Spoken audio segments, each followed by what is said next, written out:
बाप के साथ अन्याय। नमस्कार दोस्तों, सानिया वॉइस स्टोरी चैनल में आप सभी का स्वागत है। तो दोस्तों, आज की कहानी है अन्याय। लंबी लंबी सांस के साथ बुजुर्ग जैसे मृत शैया पर था। वे स्रोत कमजोर थे, उसकी माली हालत का एहसास करवा रही थी। बड़े बाल और बड़ी दाढ़ी जिसमें इतनी धूल कि उसका रंग काले से भूरा हो चुका था। कपड़ों का रंग पहचाना नहीं जा रहा था। धूल, मिट्टी और गंदगी के डब्बों में उनका रंग खो चुका था। पैरों की चप्पल में छेद थे जिनसे आर पार होकर पत्थर उनके पैर में जख्म बना रहे थे। जाने क्या क्या उनके पैर में चुभा होगा। सड़क के तरफ एक लेटा हुआ वह शख्स शायद सिर्फ सांस ही ले रहा था, क्योंकि शरीर में हिलने की तो हिम्मत ही न थी। चलते चलते लड़खड़ा कर गिर गया था। जब कई घंटे नहीं उठा तो आसपास के लोगों ने पुलिस स्टेशन फोन किया, मगर कोई न आया। फिर एक सेवी संस्था का एक व्यक्ति उनके पास आया। उन्हें हिलाकर पूछा तो उनकी आवाज़ ही नहीं निकली। किसी ने कहा कि कब से यहाँ आदमी ऐसी ही हालत में, हमें लगता है कि सड़क पे ही न मर जाए। अच्छा हुआ जो आप आ गए। वो व्यक्ति उनको अपनी टीम की मदद से अपने साथ ले गया। इस बुजुर्ग व्यक्ति को ले जाकर पहले डॉक्टर को दिखाया गया और तुरंत दवाइयाँ शुरू कर दी गई। थोड़ी होश आने पर उसके लिए खाना लाया गया। खाने देखकर बुजुर्ग की आंखों में आंसू आ गए थे। फिर खाना खाकर उनके चेहरे पर थोड़ा सुकून दिखाई दिया। संस्था के सदस्य रोहन ने पूछा, बाबूजी आप कैसे हैं? अब कैसा लग रहा है आपको? सुनते ही व्यक्ति की आंखों में आंसू आ गए और उन्होंने कहा, इतने समय से बस लोगों की दुत्कार सुन रहा था, आज कितने समय बाद बाबूजी सुना है। उन्होंने अपने गिरते हुए आंसू पूछे तो रोहन ने कहा, हमारे लिए तो आप बाबूजी समान हैं। उनके बाद रोहन ने उनके बाल कटवाए, दाढ़ी बनवाने के बाद नहलाया। उसके लिए नया कुर्ता पजामा लाया गया था जिसे पहनकर बुजुर्ग बार बार अपनी आंखें पोंछ रहे थे। रोहन उन्हें शीशे के सामने ले गया। खुद को शीशे में देखते ही बुजुर्ग ने कहा, कितने समय बाद खुद को शीशे में देख रहा हूँ। रोहन ने उनसे उनका नाम पूछा तो उन्होंने अपना नाम दास बाबू बताया। उन्होंने बताया कि वो एक पावर कम्युनिकेशन में क्लर्क थे जिनका रुतबा कभी भी विभाग में बजा करता था। न तो कभी किसी से रिश्वत ली और न ही लेने दी। इन्हें इस ईमानदारी के कारण कई अवार्ड भी नवाजा गया था। जब रोहन ने उसके घर के बारे में पूछा तो उन्होंने कहा, बेटा घर कहाँ, अब तो डर बदर हो गया हूँ। रोहन के जोर देकर कहा कि अगर आप कुछ बताएंगे तो आपको आपके घर पहुंचा दिया जाएगा। दास बाबू ने तुरंत कहा, बेटा तुम्हारा इतना एहसान काफ़ी। अब बचे हुए जीवन में मैं और कार नहीं चाहता और ना ही अब बेइज्जती सह सकता हूँ। रोहन के मन में सवाल उठ रहे थे कि जाने ऐसा क्यों कह रही हैं, ऐसा क्या हुआ होगा इनके साथ। संस्था के वृद्धा आश्रम में दास बाबू को बिस्तर दे दिया गया था। इतने दिन बाद उन्हें एक बिस्तर नसीब हुआ था जिस पे हाथ फेरते हुए वे रोते जा रहे थे। उन्हें अपने बीते जीवन के दिन याद आने लगे थे और उन्होंने रोहन को अपने बारे में बताया। उन्होंने बात वहाँ से शुरू की जब उनका भरा पूरा परिवार हुआ करता था। उनके परिवार में 2 लड़के और पत्नी जिनका नाम सावित्री था। छोटी सी नौकरी और कमाई में दोनों ने कड़ी मेहनत करके बच्चों को पढ़ाया था। दास बाबू का काम छोटा ही था और कमाई इतनी ना थी कि उस शिक्षा दिलवा सके, लेकिन बच्चों के चाह को उन्होंने कभी नहीं मारा। टूटे चप्पलें और 2 जोड़ी पैबंद लगे कपड़ों में जीवन बिताते रहे। दोनों बेटे अच्छी नौकरी पर चले गए। दोनों बेटे बाहर रहते थे और स्थिति कुछ ठीक चल रही थी। आखिर दोनों बेटे कमाने जो लगे थे, लेकिन मन मारते मारते दोनों पति पत्नी की इच्छाएं मर चुकी थी। अब तो उन्हें बच्चों को खुश देखकर ही सुकून मिलता था। बड़ा बेटा अनूप घर आने वाला था क्योंकि उसका अपने ही शहर में ट्रांसफर हो गया था और दोनों पति पत्नी इस बात से बहुत ज़्यादा खुश थे। जैसे ही बड़ा बेटा आया तो माता पिता ने पलक पवार दिए और उनकी पसंद के पकवान बनाए गए। दास बाबू ने कहा, सावित्री अब अनूप के लिए लड़की देखना शुरू करो। इसका घर बचे तो अमित कभी घर बसाने को सोचे। आप ठीक कहते हैं जी, अब तो इसकी उम्र भी शादी की हो गई है। अनूप ने कहा, मम्मी इतनी क्या जल्दी है? मैं कोई लड़की थोड़ी हूँ जो शादी की जल्दी है। हमने तुम्हारी बहन की शादी कर दी है। तुम दोनों को भी हो जाए तो हम गंगा ही नहा ले। सावित्री जी का जवाब सुनकर अनूप ने कहा, ठीक है, लेकिन लड़की मेरी पसंद की होगी। इस बात पे दोनों पति पत्नी राजी हो गए। कुछ दिन बाद अनूप एक लड़की को साथ में लेकर आया, जिसे देखकर सावित्री जी का मन खुश हो गया। उसने आधी सावित्री जी और दास बाबू के पैर छुए, जिससे दोनों को लड़की पसंद आ गई। फिर इसके परिवार में बात की तो पता चला कि इसके पिता तो बड़े ज्वेलर है और शहर में बहुत मशहूर है। दास बाबू का मन उलझन में पड़ गया और उन्होंने अनूप से कहा, बेटा, मुझे नहीं लगता कि इनका हमारा कोई मेल हो पाएगा। कहाँ ये इतने बड़े लोग और कहाँ हम। अनूप इस बात पर नाराज होकर बोला, पापा, मैं अच्छी नौकरी करता हूँ, एक दिन उनसे भी बड़ा बन जाऊँगा। इसमें मेल न होने जैसे कौन सी बात है। नहीं बेटा, यह बातें बहुत गंभीर होती है। आगे चलकर इसका हर्जाना भुगतना पड़ेगा। शादी एक बहुत बड़ी बात है और इस शादी में मेरी मर्जी नहीं है। दास बाबू ने बेटी को साफ मना कर दिया। अनूप परेशान रहने लगा और एक दिन उसने जहर खा लिया।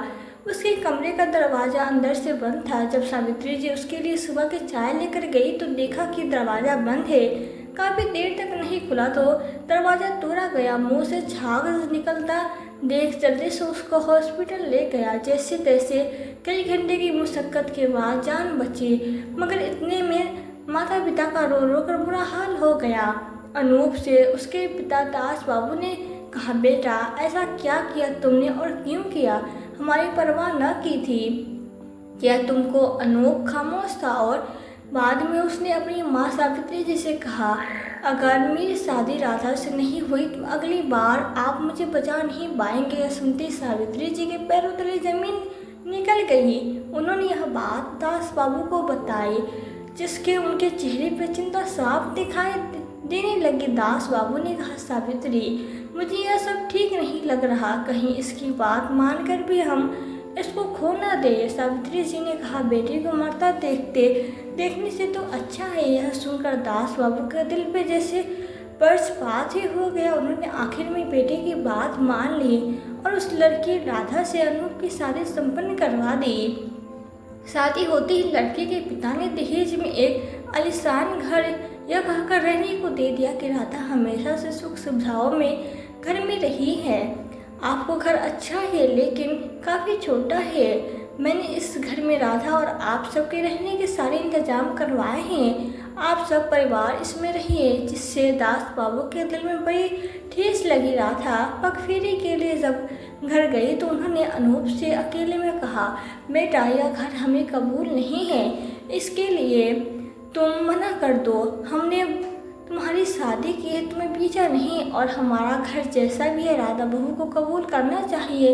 अनूप इस बात को सुनकर बिगड़ गया। पापा, आपने पुराने विचार मेरी नई जिंदगी के आड़े आ रहे हैं। अगर आपको स्वीकार नहीं है तो मत कीजिए, लेकिन राधा को मत रोकिए और जहाँ राधा होगी वहीं मैं रहूँगा। मुझे अपनी पत्नी का ही साथ देना होगा। यह बात सुनकर दास बाबू अनूप को देखते ही रह गए। उन्हें अनूप की वह जहर खाने वाली बात याद आ गई, लेकिन उन्हें इस दहेज के घर में रहना गवारा न था। उन्होंने कहा, तो ठीक है, तुम जाओ, मुझे नहीं जाना। सावित्री जी ने कहा, जी समझते क्यों नहीं हैं आप? यह आजकल के बच्चे हैं, इनके रिश्ते ऐसे ही होते हैं। अब हमारी ज़िंदगी भला कितने दिन की है जो इस तरह बैर करे और दखलंदाजी करे? आपको खुशी खुशी बच्चों का साथ देना चाहिए। अनूप और उन छोटे बेटे अमित ने तुरंत कहा, मम्मी सही कह रही है पापा, थोड़ा सा तो समझिए। दास बाबू ने सबकी तरफ और फिर गुस्से में कहा, सावित्री, कम से कम तुमसे मैं ऐसी उम्मीद नहीं की थी। तुम्हें कुछ याद नहीं? यह सब भूल गई? मैंने किस तरह मेहनत करके खुददारी से इन्हें पढ़ा लिखकर बड़ा किया है। इधर आओ। यह कहकर दास बाबू सावित्री जी का हाथ खींचते हुए स्टोर रूम तक ले गए। पीछे पीछे उनके दोनों बेटे भी पहुंच गए। एक पुराने से संदूक का ताला खोलकर उसमें रखे सामान के नीचे एक पॉलिथीन में दबी चप्पल निकाल कर कहा, याद है तुम्हें इसमें बने यह छेद? देखो यह कैसे हुए।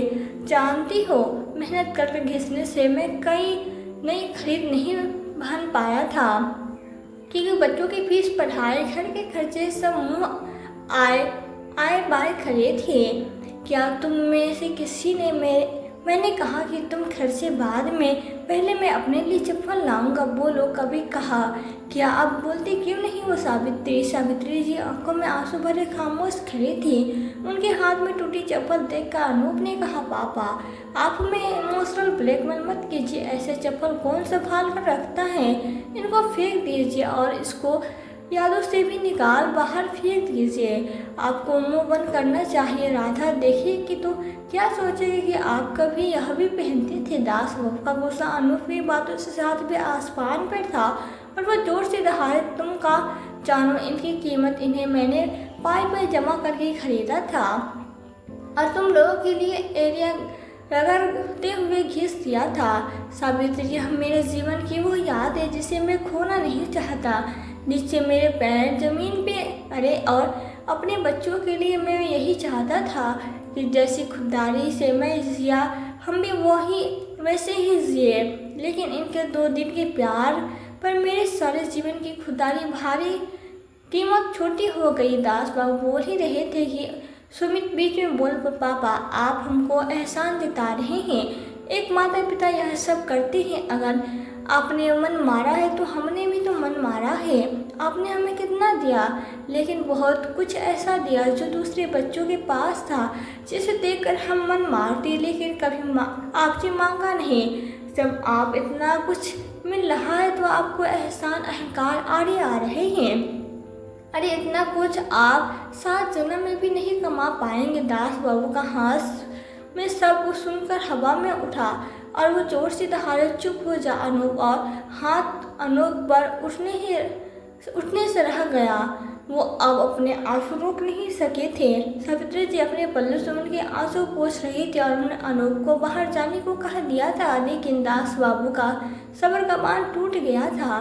सावित्री जी ने कहा, मुझे सब याद है कि कैसे आपने सारे दिन भूखे रहकर बच्चों के पेट भरे हैं, इनकी ख्वाहिशें पूरी की हैं। आपका त्याग मैं भला कैसे भूल सकती हूँ? मैं तो हर पल के साझेदार हूँ। सावित्री जी ने इनके धीरे से कमरे में ले जाकर ठंडा पानी पिलाया और कहा, आप ठंडे दिमाग से सोचिए कि बच्चों को घर तो बसाना ही है। फिर इन्हें कभी ऐसा नहीं लगना चाहिए कि हम इनकी खुशियों में आड़े आ रहे हैं, वरना इसके लिए हमारा दिल भी खुद को माफ़ नहीं करेगा। दास बाबू खामोश थे। दास बाबू ने कहा, मुझे कुछ वक्त दो सावित्री, मैं कोई फैसला नहीं ले सकता। अमित और अनूप दोनों वहाँ से चले गए। अगले दिन राधा अमित के साथ मायके से वापस आ चुकी थी। आती ही राधा ने सबको अपने घर से लाए तोहफे दिए। दास बाबू ने कहा, बेटी तुम्हारा हमारे लिए तोहफे लाना सम्मान है, लेकिन यह सब इतने महंगे तोहफे हम कैसे ले सकते हैं? यह सोने चांदी के तोहफे नहीं, बल्कि तुम हमको साधारण सब कुछ ला कर दोगे तो हमें उसे अपनाने में बहुत खुशी होगी बेटा। हम तो ज़मीन से जुड़े आदमी हैं। राधा ने हंसकर कहा, पापा जी वो क्या है? अगर पापा की साड़ियों का बिजनेस होता तो पापा वही भेज देते। यह सुनकर छोटा बेटा और सावित्री जी हंसने लगे, लेकिन दास बाबू का चेहरा देखकर मुँह पे हाथ रख दिया। दास बाबू ने कहा, बेटा जो भी हो, यह तोहफे लेकर बिजनेस में आड़ उठाने की क्या ज़रूरत है? तुम यह वापस कर देना, बदले में कुछ साधारण सा कुर्ता पजामा ले लेना। राधा ने कहा, पापा जी मेरे पापा के पास इतनी फुर्सत ही नहीं है। यह उन्होंने बहुत ही मान सम्मान के साथ भेजा है, प्लीज़ आप स्वीकार कर लीजिए। अब दास बाबू कुछ न कह पाए और उन्हें उपहार स्वीकार करने ही पड़े।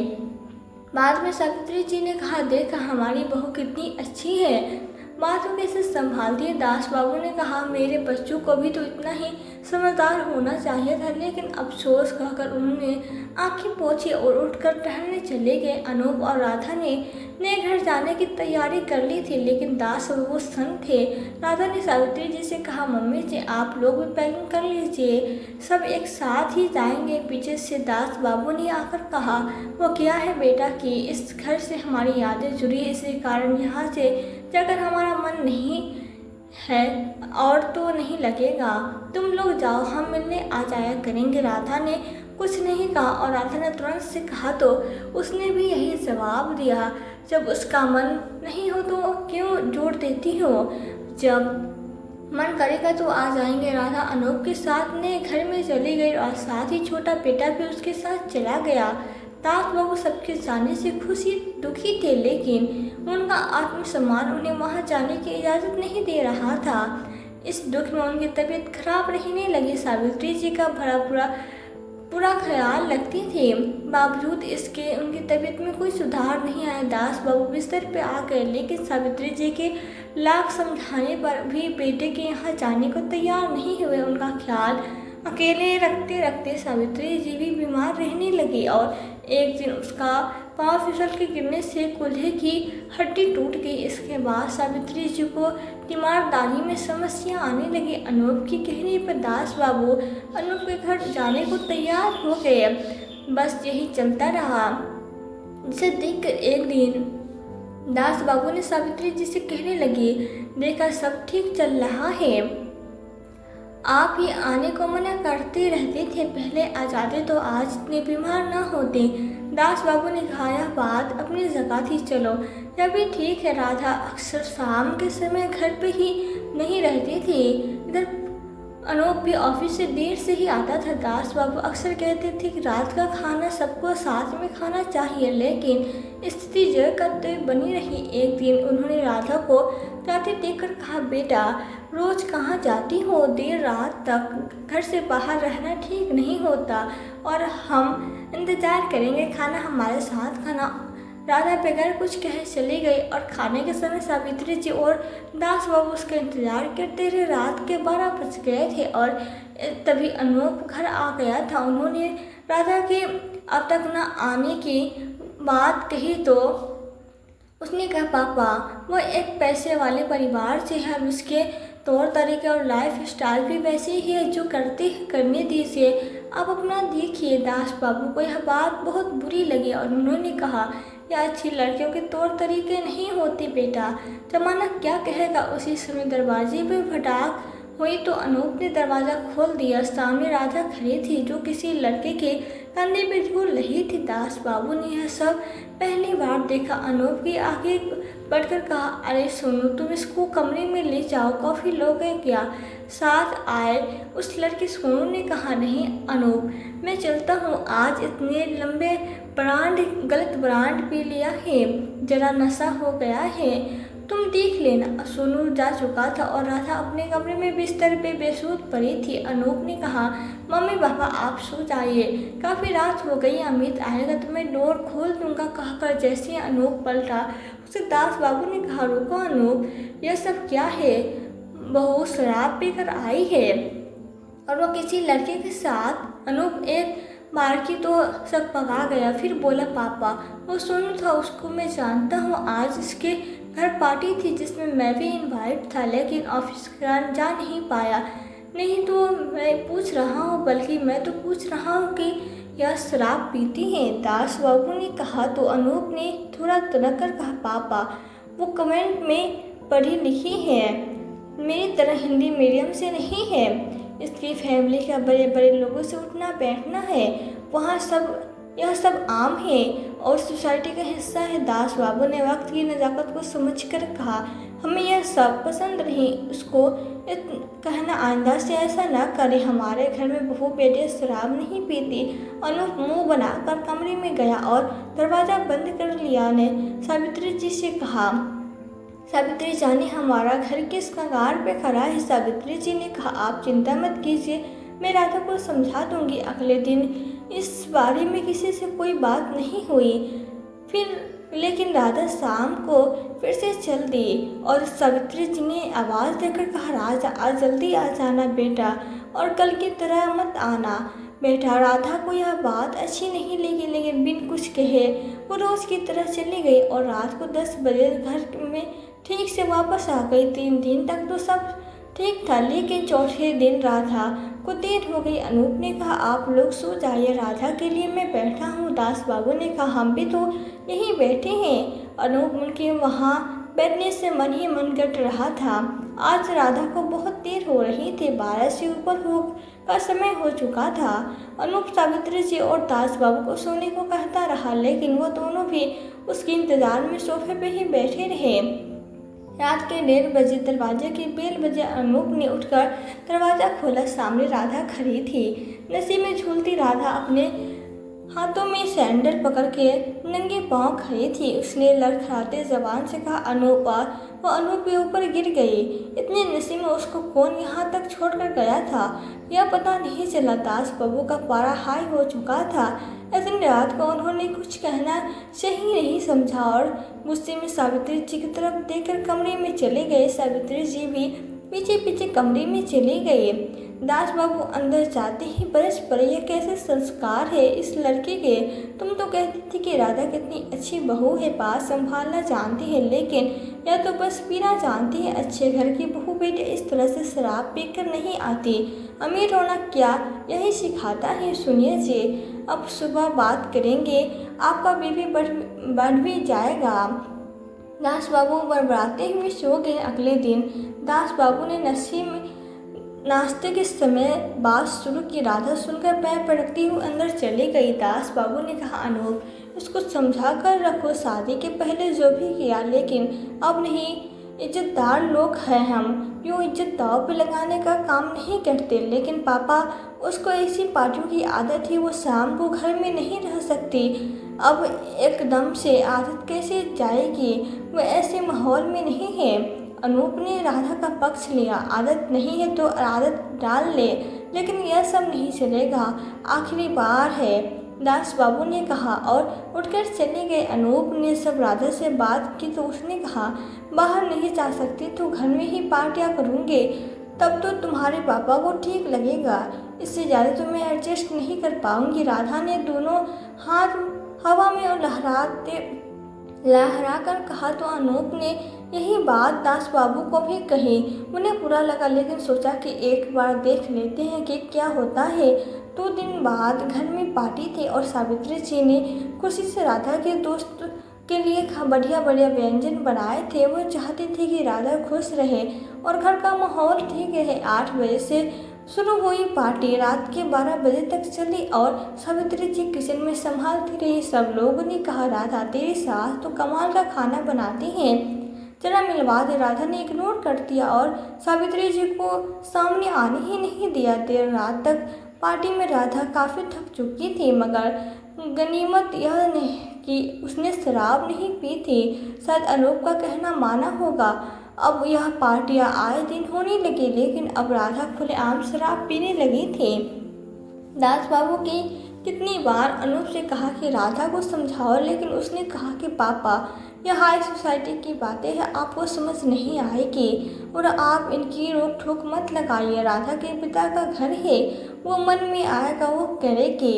इसके बाद तो वो भी होता, उसमें कोई कुछ नहीं बोलता था। लेकिन सावित्री जी इतना काम संभाल नहीं पा रही थी, इतना सारा खाना और नाश्ते के व्यंजन रोज रोज बनाकर। अब वो थक चुकी थी। इस उम्र में इतना खाना बनाना उसके बस की बात कहाँ थी। इसी कारण से एक दिन वो बीमार पड़ गई और राधा के लिए वो बात चिंता का विषय हो गया, क्योंकि उसकी पार्टी के साथ सावित्री जी का खाना होता था। उसके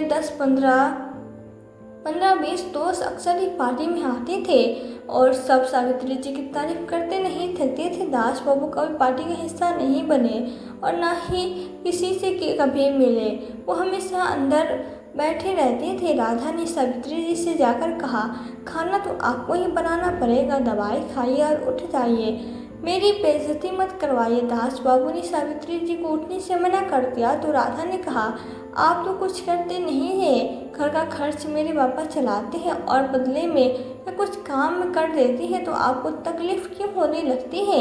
मेरे दोस्त आ रहे हैं, खाना घर में ही बनेगा। दास बाबू ने सख्ती से मना कर दिया, मगर राधा और कोई असर नहीं हुआ। सावित्री जी ने कहा, इतना ही भी कुछ नहीं हुआ है, मैं बना दूंगी। राधा, तुम चिंता मत करो। सावित्री जी बीमार में भी उठकर किचन में काम करने चल दी। यही बात अब अनूप के आने पर दास बाबू ने उससे कही तो उसने कहा कि पापा, मम्मी ठीक होगी तभी करने गई होगी, थोड़ा बहुत तो चलता रहता है। दास बाबू दांत पीस कर रह गया और उन्हें अनूप का बदला व्यवहार काटने लगता था।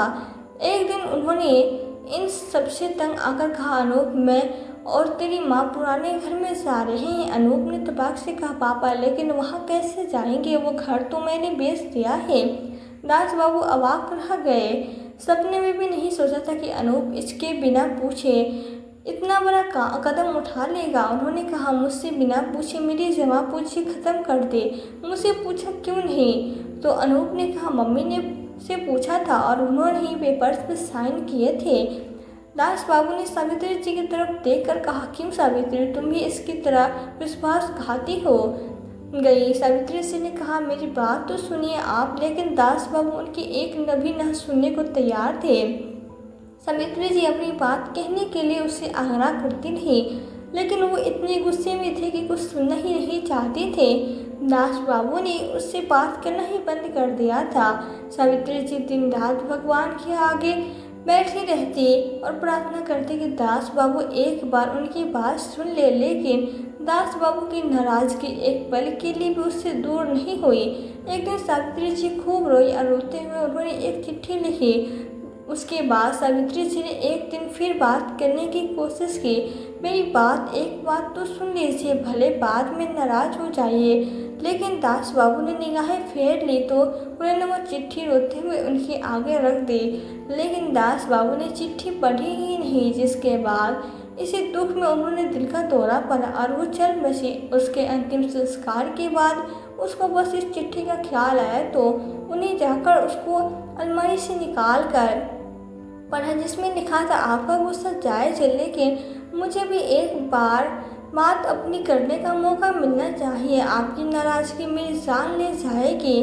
आज का दिल में दर्द सा होता है, सांस लेने में नहीं बनती। जाने क्या हो रहा है? अनूप पैसों को बहुत लेकर थोड़ा परेशान था और वो चाहता था कि आप इस घर को बेचने के लिए परमिशन कभी नहीं देंगे।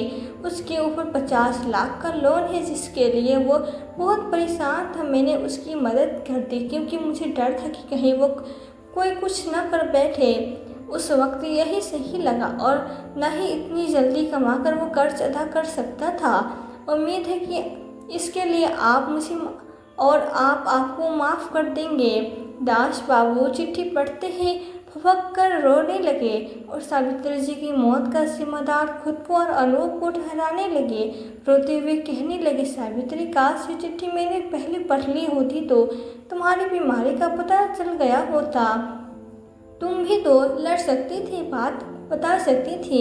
मुझे अकेले छोड़कर ऐसे कैसे चली गई? दास बाबू के लिए सावित्री जी के जाने का दुख असहनीय था। इस दुख के कारण भूख प्यास खत्म हो चुकी थी और उन्हें बीमारियों ने घेर लिया था। राधा कोई ध्यान ही नहीं देती थी। अनूप और अमित अपनी जिंदगी में खुश थे। पिता पर क्या बीत रही है जानने की किसी ने कोई कोशिश ही नहीं की थी। सुख सुविधाएं होते हुए भी दास बाबू का खाने का ध्यान भी कोई नहीं रखता था। सास के जाने के बाद राधा की पार्टी फिर से शुरू हो गई। दास बाबू एक कोने में पड़े रहते थे और पार्टी के टाइम पर उन्होंने स्टोर रूम में भेज दिया जाता था। राधा उनसे काम भी करवाने लगी थी। मेहमानों के आने से पहले ही सारी तैयारी उनसे ही करवाती थी। पार्टी में खाने का साथ पीने की भी खूब चलता था। दास बाबू के बिन कुछ कहे सारे काम करते थे, क्योंकि सावित्री जी रहते जब कहा था तब अनूप ने उसका ही अपमान किया था। उसकी चप्पल टूटी तो अमित ने नई चप्पल लाने को कह दिया, लेकिन उसने यह बात काम अनूप को टाल दिया। अनूप ने भी कह दिया, आपको जाने ही कहाँ है, इसी की मरम्मत करवा लीजिए। दास बाबू के पास एक पैसा भी नहीं था, न ही कोई देता था, सो उन्होंने अपने संदूक को खोलकर वही पुरानी चप्पल निकाल ली। मरम्मत की हुई भले ही छेद थे, उन्होंने भी सोच लिया समय ही तो काटना है, इन्हीं से कट जाएगा। किसी ने ध्यान ही नहीं दिया कि दास बाबू पुरानी टूटी गंदी दिखने वाली चप्पल पहने रहते थे। उनके कपड़े कहीं से फट भी जाते तो वो अपने हाथ से सिलकर पहनते थे। सगा के सिलाई साफ दिख रहे थे। वक्त सावित्री जी को याद कर रोज सोचता करते थे, सावित्री तुम होती तो ऐसा नहीं होता। तुम्हारे जाने के बाद में किसी के लिए कुछ हो ही नहीं। दास बाबू दुख के जीवन काट रहे थे और किसी को कोई मतलब ही नहीं था। एक बाहर घर में पार्टी हुई तो राधा ने उनसे सबको कोल्ड ड्रिंक देने के लिए कहा तो दास बाबू चाहकर भी मना न कर सके, क्योंकि राधा का गुस्सा कौन झेलता। सब उनकी टूटी चप्पल और देख रहे थे और कभी उनके सिलाई किए गए कपड़ों की तरफ देख रहे थे। किसी ने पूछा, न्यू सर्वेंट है क्या राधा? राधा ने कहा, ओह हाँ, बहुत मजबूर है या इसलिए रख लिया। मुझे भी हेल्प करना पसंद है। उसने नहीं कहा कि यह मेरे ससुर जी हैं। उसकी आवाज़ सुनकर दास बाबू चुपचाप ट्रे ले गए और अपने स्टोर रूम में जाकर खूब रहे। उन्होंने अनूप से कहा तो उसने कहा, जब ऐसे रहोगे तो यही कहना पड़ेगा, हमारे भी तो कोई स्टेटस है, ज़रूरत थी तो मांग लेते, सबके सामने ऐसे क्यों गए? दास बाबू फूट पड़े और बोले, बाप है, बाप की हैसियत बच्चों से होती है। अगर मेरी हालत ऐसे है तो तुम्हें भी तो नज़र आता होगा। हर बात पर हाथ फैलाकर भीख नहीं मांगूंगा। दास बाबू की बातें सुनकर राधा ने कहा, अनूप अपने बाप को थोड़ा समझाओ। लस्सी जल गई लेकिन बल नहीं गए। यह घर मेरा है और यहाँ रहकर ज़्यादा बोलेगा तो धक्के देने में ज़्यादा देर नहीं लगेगी। तुम्हारे बाप को तो मेरी बेइज्जती करवा कर खूब मज़ा आया। राधा आग की तरह बरसने लगी। दास बाबू से रहा न गया और कहा कि मेरा घर बेच कर मुझे आंखें दिखाते हो तुम लोग, मेरा घर वापस करो। राधा ने इस बात में दास बाबू को जोर से धक्का देकर कहा, बुड्ढे, इस वक्त घर से निकल जा, तेरी कोई ज़रूरत नहीं है। ऐसा बाप किसी को नहीं चाहिए। मैंने बहुत झेल लिया, आप नहीं झेल। रोक ठोक लगाता है। राधा की बात हरकत में पर अनूप कुछ नहीं बोला और खड़ा देखता रह गया। दास बाबू की अनूप की बाकी बची उम्मीद भी टूट गई। फटे पुरानों और टूटी चप्पल उन्हें देखकर कभी खुद की मेहनत पे गर्व होता तो वही पहनकर आज घर से बेघर हो गए थे। दास बाबू सावित्री जी के जाने से पहले ही टूट गए थे और आज बेटे के सामने बहू ने घर से निकाल दिया था। जीवन में इज्जत कमाई थी लेकिन आज कुछ भी नहीं बचा था। बाहर निकलते तो सब उनके और चप्पल देखकर हंस रहे थे, लेकिन एक भी ऐसा नहीं था जिसे मदद करने का ख्याल भी आया हो। वो दुनिया कितनी बेरहमी है, यही सोचकर भारी कदमों से दास बाबू चलते जा रहे थे। एक दीवार के सहारे नीचे बनी पटरी पर जाकर बैठ गए थे। कोई खाना रखकर चला गया था तो आंसू भरी आंखों उसे पहले तो देखते रहे और बाद में जब सब लूट जाने का ख्याल आया तो उसी को किस्मत मार कर उठाकर खा लिया। अपने कपड़ों में बस एक तस्वीर छुपाई थी जो सावित्री जी की थी। उसकी सारी बातें बताते हुए उन्होंने तकिए के नीचे से सावित्री जी की तस्वीर निकाल कर रोहन को दिखाई। रोहन ने कहा, आप बड़े पढ़े लिखे इंसान हैं पर आप कोई गलती नहीं कर रहे। आप तो सिर्फ अपने अच्छे वसूलों पर चलते रहे। ऐसे माता पिता किस्मत वालों को मिलते हैं। दास बाबू की नज़र झुक कर रो रहे थे और रोहन उन्हें दिलासा दे रहा था। अब रोहन का काम था उन्हें उनका हक दिलाना, जिसके लिए उसे उनके घर का पता चाहिए था। उनके बातों बातों में बहाने से उसने घर का पता मांगा तो उन्होंने दे दिया। रोहन अपने साथ एक रिमेंबर को लेकर उनके दिए गए पते पे पहुंचा और उसको उनका बड़ा बेटा अनूप मिला। उसने अनूप से कहा कि दास बाबू से मिलना है तो अनूप ने कहा कि उनकी तो डेथ हो गई है। रोहन यह सुनकर हैरान हो गया और सोचने लगा कि कितने गिरे हुए बच्चे हैं। रोहन ने कहा कि वो बैंक में आए हैं और उनके नाम पे कुछ पैसे हैं, उनके सिग्नेचर के बाद ही मिल देंगे क्योंकि कोई नॉमिनी नहीं है और डेट के बाद सारे पैसे बैंक रख लेगा। इस पे अनूप सोच में पड़ गया और तुरंत बोला, अरे वास्तव में मेरे पापा थोड़े अब नॉर्मल हो गए थे और दिमागी हालत में ख़राब हो गई थी। एक दिन जाने कहाँ चले गए और मिले ही नहीं, लेकिन लगता है कि कहीं जिंदा ही होंगे। रोहन मन ही मन मुस्कुराया क्योंकि उसको पता था कि ऐसा ही होने वाला है। उसने कहा कि उसको ढूंढ लाइए और बैंक आकर पैसे ले लीजिए या फिर डेथ सर्टिफिकेट ले आइए, वो भी काम कर जाएगा। रोहन ने अपना नंबर दिया और चला गया। अनूप ने जोड़ तोड़ करना शुरू कर दिया था कि कैसे पैसे हासिल किए जाए, जिसके लिए उसने दास बाबू को ढूंढना भी शुरू कर दिया था। दास बाबू को इस बारे में कुछ पता नहीं था। राधा ने सुझाव दिया कि बैंक वालों से बात करके और कुछ ले देकर बात बना ले, लेकिन ऐसा पॉसिबल नहीं था। फिर एक आइडिया छोटे भाई अमित ने दिया कि क्यों न एक टेस्ट सर्टिफिकेट बनवा लिए जाए। जब 1 साल से पापा का पता नहीं हो तो अब पापा क्यों आएंगे, और आ भी गए तो उनको घर में वापस रखना पड़ेगा। इस बात पे अनूप और राधा की माछी खिल गई। दोनों ने जुगाड़ करके कुछ दिन में डेथ सर्टिफिकेट बनवा लिए। इसके बाद अनूप ने रोहन को कॉल करके कहा तो उसने कहा ठीक है, बैंक में आ जाए। अनूप को एक बैंक में बुला लिया गया। राधा के साथ अमित और अनूप बैंक टाइम पे पहुंच गए थे। उन्होंने जाकर रोहन को डेथ सर्टिफिकेट दिखाया तो रोहन ने कहा, क्या सच में इसकी डेथ हो गई है? तो अनूप ने कहा हाँ, अब नहीं है, हमको गलतफहमी हो गई थी। एक हॉस्पिटल से पता चला है कि इन्होंने यह बता दिया था। रोहन मुस्कुराया और उसने पीछे केबिन में आवाज़ दी तो दास बाबू सामने आ गए, जिन्हें देखकर तीनों बेटे बहू का मुंह खुला रह गया। अनूप को अब सारा माजरा समझ में आ गया था कि वो अब उसे उन्हें फंसाने के लिए किया गया था। रोहन की एक कॉल में पुलिस भी हाजिर हो गई थी, जिन्हें धोखाधड़ी के इल्जाम में तीनों ने गिरफ्तार किया गया। दास बाबू के बारे में बयान लिए गए, जिसमें तीनों पे इल्ज़ाम था। राधा पे घर से निकालने का इल्ज़ाम था, तो उसके पिता के कहने पर भी पुलिस ने उसको नहीं छोड़ा। दास बाबू आश्रम की कुर्सी पर बैठे हुए कुछ सोच रहे थे। रोहन ने आकर पूछा, बाबूजी अब कैसा लग रहा है? तो उन्होंने कहा, बेटा कैसे कहूँ कि अच्छा लग रहा है, सताने तो अपनी ही है, लेकिन न्याय के आगे हमेशा सिर झुकाया आता हूँ और अब भी झुकाऊँ करूँगा। फल तो सबको भुगतना पड़ता है, वाक्य करने का फल सबको ही भुगतना पड़ता है। जितने चाहे जतन कर लीजिए, लेकिन भगवान के घर में देर है अंधेर नहीं है।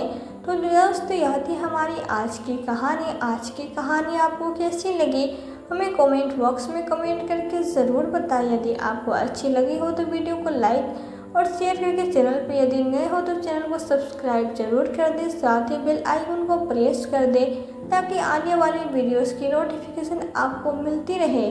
तो आज के लिए बस इतना ही। मिलती हूँ आपसे एक नई वीडियो में एक नई कहानी के साथ। कहानी में अंत तक बने रहने के लिए आपका दिल से बहुत बहुत धन्यवाद।